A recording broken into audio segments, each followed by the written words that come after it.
Hey everyone, welcome back to another video. So today I want to talk a little bit about attachment style. And the attachment styles are something I actually really enjoy. I talk a lot about it in my real life, and it's becoming more and more real to me. But I also like to combine it with other things like personality theory. So like, what does this personality look like as an avoidant? What does that personality look like as an anxious attachment?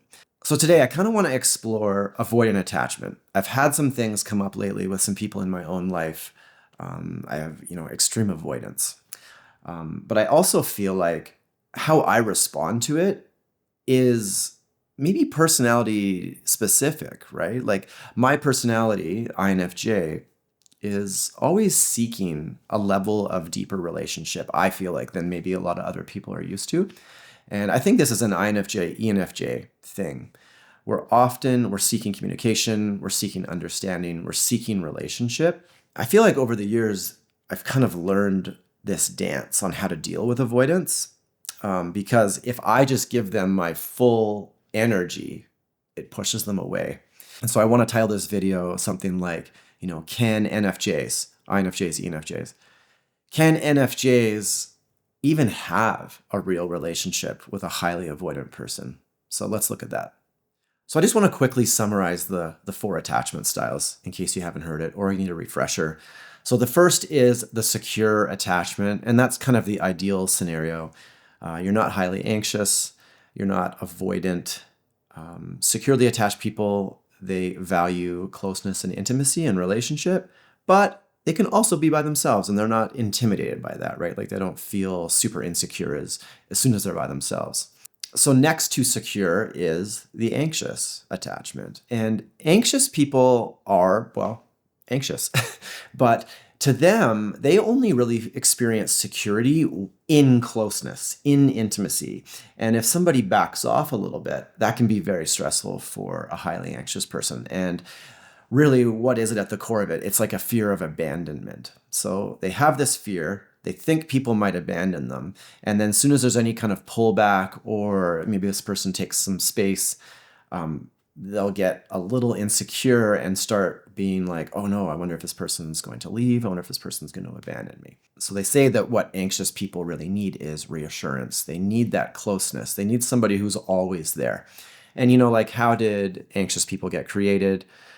Probably inconsistent love in childhood is sort of what the consensus is. It's a person who is there sometimes and they are loving, and then other times they might withdraw, they might not be there. And so as a child, maybe it's like you don't have that consistency and you start to worry, oh no, are they gonna leave now, right? So like a perfect example of this would be like if you had a parent that had borderline personality disorder. Borderline is the epitome of that. It's like they love you and then they hate you.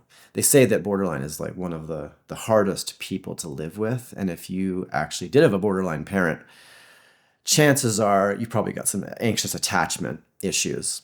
Not to say that you need borderline parent to be anxious, though. It's any kind of inconsistent love situation. All right, so now on the bottom left of this grid, you've got the avoidant. And they're kind of like the opposite of the anxious. They are the people that find safety in distance. So anxious is like safety and closeness.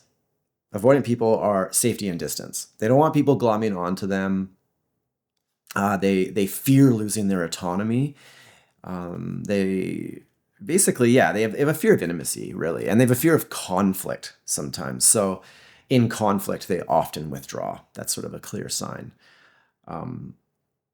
It is funny because the anxious and the avoidance, it does create one of the more unhealthy relationship dynamics. You've got this one person who kind of is trying to close the distance, right? And then the avoidant, they want the relationship and they like the idea of it as long as they maintain their own identity, they have their own autonomy, right? It's not overwhelming. But then eventually the anxious person kind of like may sort of like glom on a little too tight, right? And then that will trigger the avoidant to pull back. And then the anxious person gets anxious, comes on even stronger, and then the avoidant person pulls back even further. And then the anxious person eventually might even give up and just decide, oh, this person's left me, they've abandoned me. And then only when it's safe, right? Now the avoidant person feels like, oh, the pressure is gone. And that's when they start to come back. And then the anxious person goes, oh, yay, closes the gap, repeat the cycle. So there is a fourth attachment style, which is anxious and avoidant together. They call it fearful-avoidant as well. There's a couple names for it. But it's basically the worst case scenario. It's a person who's fearful, as in they're scared of abandonment. They don't, they do want intimacy, but they're also avoidant in that they want their own space. They're scared of intimacy. So the fearful avoidants are the people who will almost like push people away because they're feeling overwhelmed. But as soon as they do that, they start to feel anxious. So then they kind of come back, or they get really anxious. Is this person abandoning me now? It can be quite toxic in extreme examples. I feel like they're the type who do loyalty tests on people. Like, it's sort of like the metaphor is like push somebody off a cliff and see if they climb back. If they do, oh, they must love me. They're not going to abandon me. But if they don't, it's like, I knew you were going to abandon me. So it is sort of, anxious and avoidant together. So it seems like most of the information out there links it back to childhood. Anxious people are kind of created by this inconsistent love dynamic. They basically are taught that distance is dangerous and closeness is the only way they can really be safe.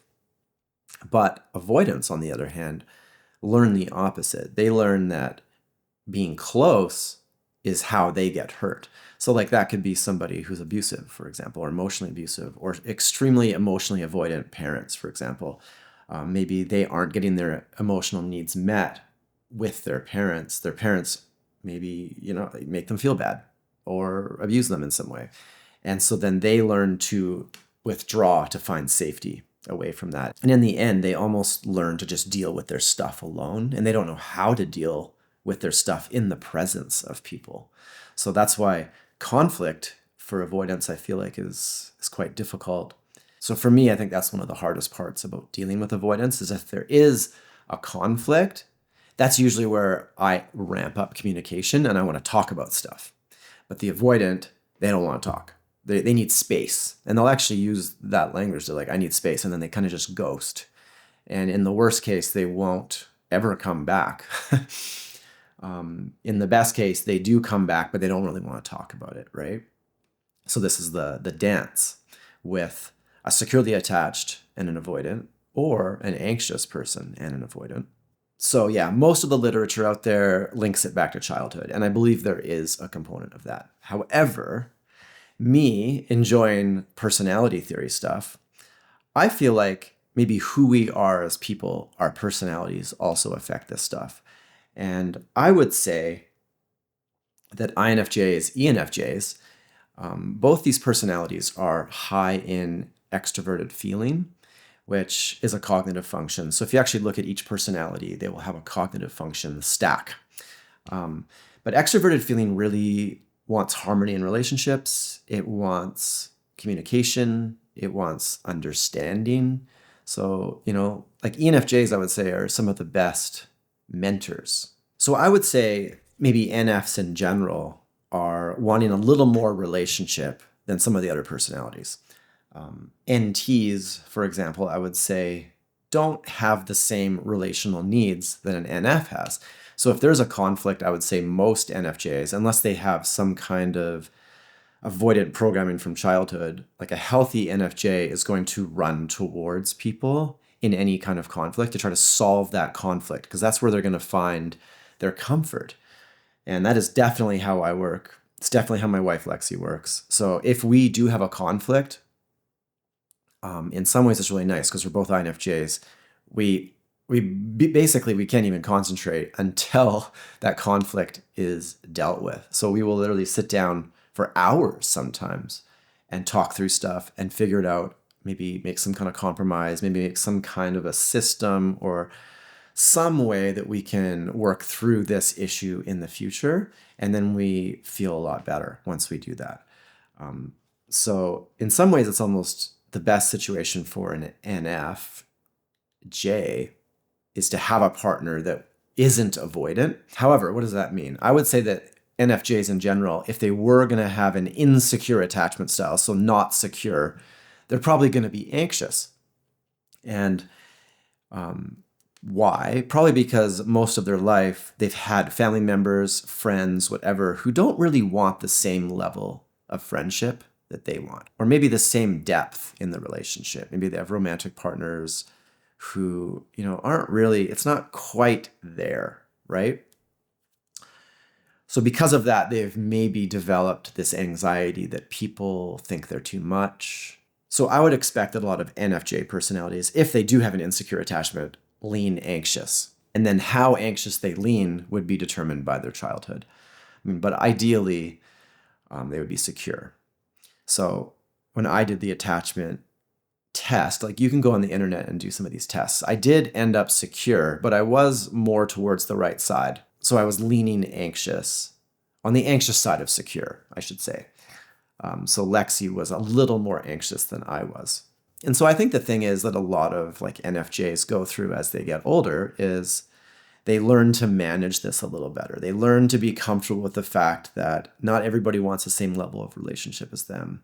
And they're more comfortable on their own as well, but they still like relationship. And so that's the ideal situation. And that would be like a securely attached person. And so part of being anxious, I think, especially avoidant people, they will view it as a type of control. It's like, oh no, I'm being controlled by this anxious person or this person who is seeking relationship. And it's not that. Anxiously attached people don't want control. They just want closeness because that's where they find their safety. So it's not a control issue. So I think a big way that the anxious attachment pushes into NFJs is, I feel like INFJs, ENFJs are the types that often end up carrying relationships. So they're always the ones that are checking in on their friends. Maybe the friends don't check in on them as much, right? Or, if somebody needs something, they are reaching out to help. And it's almost like if they stop doing that, the relationship would fall apart. So that's kind of what my definition of carrying the relationship is. Ideally, in a good relationship, both people kind of contribute equally. But if one person's carrying the relationship, it's unequal. And I feel like this is kind of where anxious attachment might cause problems in an NFJ, is if they are the one carrying the relationship, rather than kind of recognizing that, it's almost like the anxiety causes it to even like ramp up. And then it can like get intense, or it can almost like trigger some anger and some resentment. And then it can cause conflict in the relationships, rather than just recognizing that, oh, this person has different relational needs than me. So I would say this is one of the biggest learnings I've had, probably, since I've gotten a little older, over the last maybe decade, is realizing that different people have different relational needs. And I can't expect everybody to be an NFJ, right? Especially like INTJs. I've had lots of INTJ friends in my life, and I've just sort of learned to accept them for who they are, as people who are a little more avoidant, right? So for me, I feel like NFJs lean anxious, and I would say that NTJs probably lean a little bit avoidant. So one thing I've noticed for myself growing up is that sometimes I'm initially actually quite attracted to avoidant people. I grew up in a situation that was very emotionally explosive. That's probably why I lean a little bit anxious. I feel like given my upbringing, I should be more anxious than I am. I'm not exactly sure. Again, it goes back to that thing, well, why aren't I more anxious? But maybe I've just worked on it, right? I'm not avoidant at all. So I'm not afraid to think about things. I'm not afraid to confront things. But I have recognized that sometimes I'm attracted to avoidant people. For me, I think it's because avoidant people, they keep all their emotions more contained. And so they seem more level and calm. And it's like, oh, here's a person that I can be safe with. I think also myself as a bit of I like to figure people out. I like to get to know people. And as a result, I think more complicated people sometimes attract me a little more. Like if I find that a person is quite simple, it's less interesting. Maybe that's mean to say, but it's sort of like if I sense that somebody has some like emotional depth and some complexity to them, I find them much more attractive. And what I've noticed with avoidant people is if they are that more emotionally complex person and they're hard to get to know because they've got that avoidance, they kind of keep that shell up. It's almost like I have a tendency to view it as almost like a puzzle. So I'm like, look at this interesting challenge. Can I figure this person out? But also, can I get them to open up? And I almost feel like, yeah, I'm not sure if this is a good thing or a bad thing, but it's almost like I get some satisfaction. It's like cracking the nut. Oh, like there's this nut and you crack it and you get it open and you feel like, it's like a dopamine. I almost wonder if this is how I am with avoidant people, that maybe I enjoy being that one person who can actually make it through the shell. Recently, I had a really hurtful situation with an avoidant friend where I think this is the exact thing that happened. I feel like I finally got through, but then we had some conflict, and it just the walls went straight back up, and it was quite surprising to see that avoidant, how quickly they can go back to that state. They retreat, silent treatment. I think in regular life, I am securely attached, but in conflict, maybe I get a little bit anxious. And I wonder actually if a lot of NFJs are that way.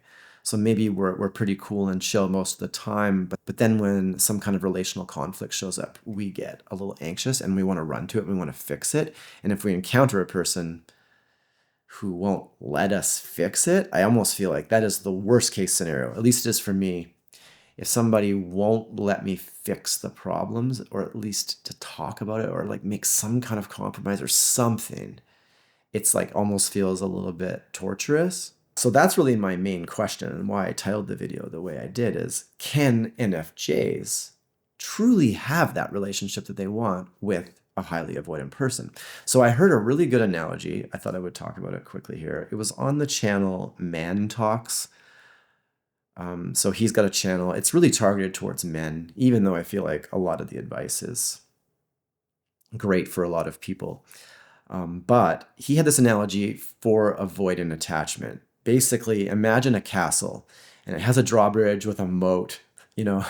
You're outside the castle, and the avoidant person has raised their drawbridge and completely shut themselves off. Well, how do you reach that person now? How do you get inside the castle? The drawbridge is up, right?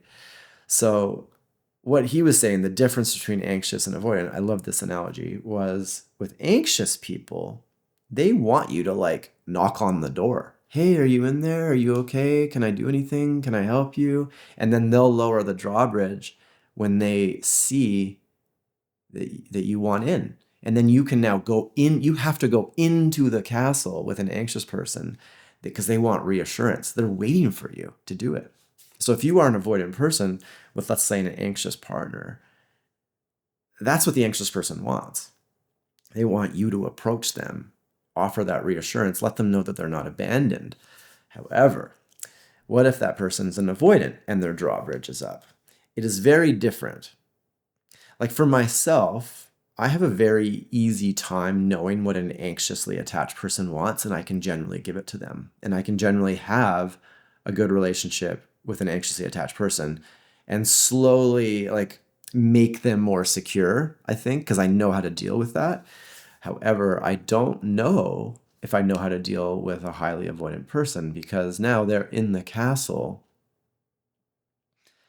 And if you knock on the door, like if you're like knock on the drawbridge, hey, lower your drawbridge, like almost like that's like the arrows will start shooting at you, right? Like they've got their like archers on the top. It's like, get out of here. So his analogy was you can't force an avoidant to open up. You kind of just have to sit outside the castle and wait and let them know that you're out there, but you're no pressure, right? Like no pressure at all. I'm just going to hang out. And then, they might see you out there now and then, and, they're not, they still don't do anything. And then eventually, right, they might lower the drawbridge and like, or they might open a window and talk to you from a distance. And it's like, oh, is this safe? And then if it is safe, maybe they take another step forward, and then eventually, maybe they invite you into the castle, but you don't force your way in. And that's sort of the point of the analogy.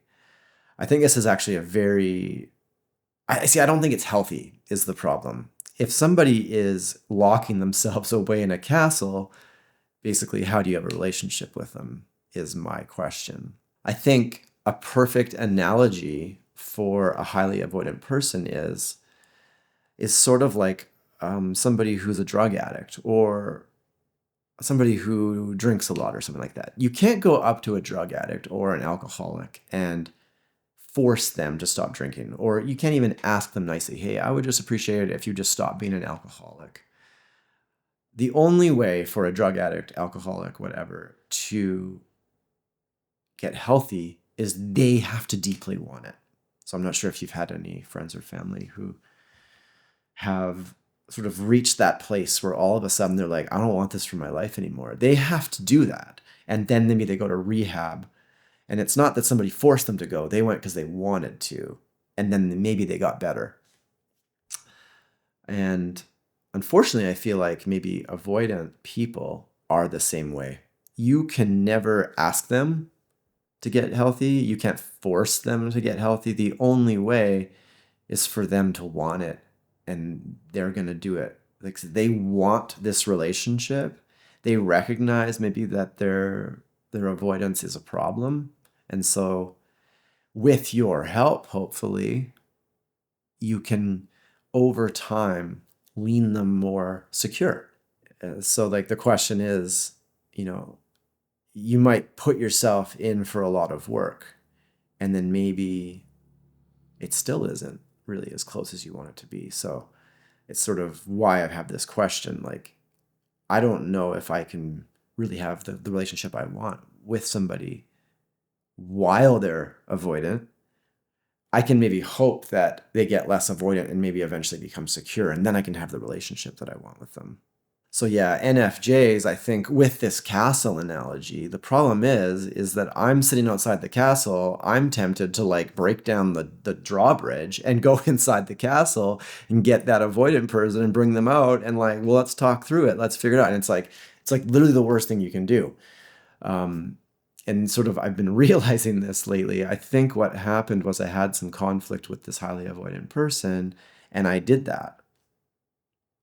But like, I think that's the problem is like, sometimes it's like, well, what else do you do? If this person is literally ghosting you, and it's like, well, I guess the alternative is to kind of realize that this relationship will never be the way you want it to be. But like, what happens if it's your mother, your father? What happens if it's your spouse? I just feel like that's a really awkward place, I think, for us as NFJs to be standing outside of a castle with that drawbridge up. And so really, what is really happening with an anxious person and an avoidant person is that one person's coping mechanism is the other person's trigger, and it's flipped for both people. For the avoidant person, their coping mechanism is to pull back, but that's the trigger of the anxious person. So the anxious person's coping mechanism is to create closeness, and that triggers the avoidant. So yeah, if you did want to try to make somebody less avoidant, how should you do it? That's really kind of the question. I think number one is you don't chase, you don't overwhelm them. However, you still have to let them know in a healthy way kind of what you expect in a relationship. They're like, okay, I need some space. And at that point, rather than be like, how dare you need some space? We need to work this out right now. Because that's basically what I want to say. Instead of saying that, you say, okay, I understand your need for space, but it can't be indefinite space. Can you agree to that? So can we agree to some kind of, guidelines or agreements around the space? So maybe it's like, we'll have an hour of space, we'll both calm down, and then we'll come back here in an hour to calmly try to work it out, right? Because the avoidant person doesn't want that emotional volatility. They don't want blaming, things like that. So if you're kind of emotional, that's kind of maybe the perfect time for an avoidant just to take a bit. But their tendency will be to take too much space, maybe it's good to put some constraints on the space and see if they can agree to that. Like if they can't agree to it, well then that's bad news. I don't know how you have a relationship with a person that takes indefinite space. But if they can be like, no, I get it, maybe an hour. Or well, how about if it's like a friend? Okay, well, how about we'll talk tomorrow? But it can't be like 5 days, 2 weeks, a month, 3 months, and then all of a sudden they come back and want to talk, right? I think that's actually one thing I've noticed about myself. Is that actually is severely damaging to a relationship when somebody does that. If they pull back, and it kind of does make me feel that, oh, this person is ending the relationship. This person's abandoning me, I guess. If I get that feeling, then I will start to undo the relationship slowly over time in my brain in order to, I think it's like a protection thing, right? Like you're not going to hold on really tightly to a relationship that just doesn't seem like is going to work or they've pulled away. So I think that's one of the risks that the avoidants need to realize is that if they pull away for too long, by the time they come back, things are going to be even worse, not the same, right? So they actually pull back, they start to feel better, and now they come back to the table feeling like a little better about it. Meanwhile, that securely attached person or that anxiously attached person especially is now worse. So I think that's really the boundary that you need to communicate to an avoidant person is space is fine, but there has to be a limit to it. So along with that, I think also just trying to remain calm for the avoidant is important. They don't like conflict. And so it is a long game. I think that's the thing about it. You're settling in for a long game, and it's not like, we're going to fix this in the next hour. We're going to fix this in the next 2 hours, which is kind of funny because that's sort of what me and my wife do if we run into conflict is we fix things quite quickly. And I think both of us really enjoy that. But in my previous relationship, I think she was highly avoidant and things never got resolved. It was brutal. I hated it. It was like everything got rug swept and then it would just come up again 3 months later and it'd be even bigger this time. And then slowly over time, the resentment built. So yeah, I think there has to be, if you're an NFJ personality, I would say your partner or your deep friendships, or if you want to have close family members, they have to realize that you find safety in resolving that conflict. So maybe it's best just to ask them, okay, so given the fact that I would like, or I need to resolve conflict for this relationship to work, how would you recommend we do that? And maybe if they are self-aware, they will have some ideas for themselves on how best to move forward once they realize that, indefinite space isn't going to work. Kind of a closing thought, something that I've often said. It's funny because I've often said this without realizing that it kind of comes back to attachment styles, is that I don't feel like I'm really friends with somebody until I've had some kind of conflict and I see how they go through the conflict. So I used to have this. So I used to say a more crude version of this when I was a little younger. I used to say, I don't know if you're my friend until we've had a fight. Because in the fight, I learn, do you peace out and like you're gone? Or do you stay there and fix it? So yeah, I think the cool thing about attachment styles is they change basically on it's sort of like, yeah, it's like your experience. When you act like this, how do people respond? It's almost like that's how attachment styles are created. So if you get into a new relationship, a healthier dynamic, and this person behaves in healthier ways, you can kind of reprogram your attachment styles. So that's, I feel like, the good news about avoidant attachment, anxious attachment, or that kind of worst case scenario, fearful avoidant, is hopefully you can make people secure if you want to invest the time. And that's really what it comes down to. Do you have the time and space to turn a highly avoidant person into a secure person. I think the problem for myself is while they're avoidant, I feel like I can't have the relationship that I really want to have with them. So it's sort of like it almost feels like that carrot on the stick analogy, where it's like, a person on a donkey's back holding a carrot. Do you know this analogy? And so there's a carrot dangling in front of your face and you're like, oh, I want that. And then as you move towards it, it keeps moving forward. So I don't like carrot and the stick kind of situations where you're not happy now, but you're hoping that you will be in the future. But, I think the other thing about NFJ personalities is we like progress. So if you can see progress in a person, like let's say you have a really avoidant partner and then you start to work on it, do you see progress towards a more secure attachment, for example? I think that can be enough. That would be enough for me. But I think the thing that I find frustrating is if I put a bunch of work into trying to make a person feel more secure, and then it's just met with almost the opposite. They become more avoidant. It's sort of, I feel like that's a hard situation, and it kind of makes you have to ask the question, and you're like, do I think this is ever going to change? Is this worth it? So I guess to answer the question, which is in the title of the video, I feel like it's not possible for an NFJ to have a close relationship with a highly avoidant person, but you could have hope that they become less avoidant. And if you see that progress towards secure attachment, maybe that's enough to kind of keep you engaged in the relationship. So it's kind of how I feel. But if somebody is it's sort of like that drug addict, right? Like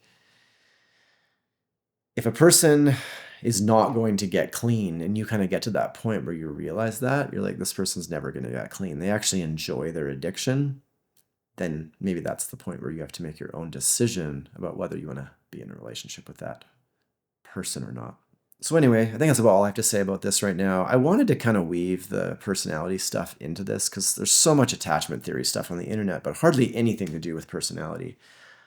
I would like to do another video coming up, which is the INFJ and the INFP relationship, because I kind of have this other theory that I'm kind of developing, which is INFJs, FE, extroverted feeling, probably lean more towards anxious. INFPs, dominant FI, probably lean a little bit more avoidant by default. And so there's something else I want to talk about because, I feel like I need to do a new video on INFJs versus INFPs. I did one years ago and I feel like I've just learned so much. I think a lot of people get confused about these personalities, but also for me now, it's just these two personalities are actually worlds apart. So I think it's pretty interesting. I think the attachment style stuff has a little bit to do with it. So if you're interested in that topic, maybe give me a comment just to give me some encouragement to actually get my act together and research that enough to the point where I could actually talk about it. Or if there's anything else that you would be curious in hearing or a question or anything, throw it in the comments. All right. Thanks for joining me. See you later.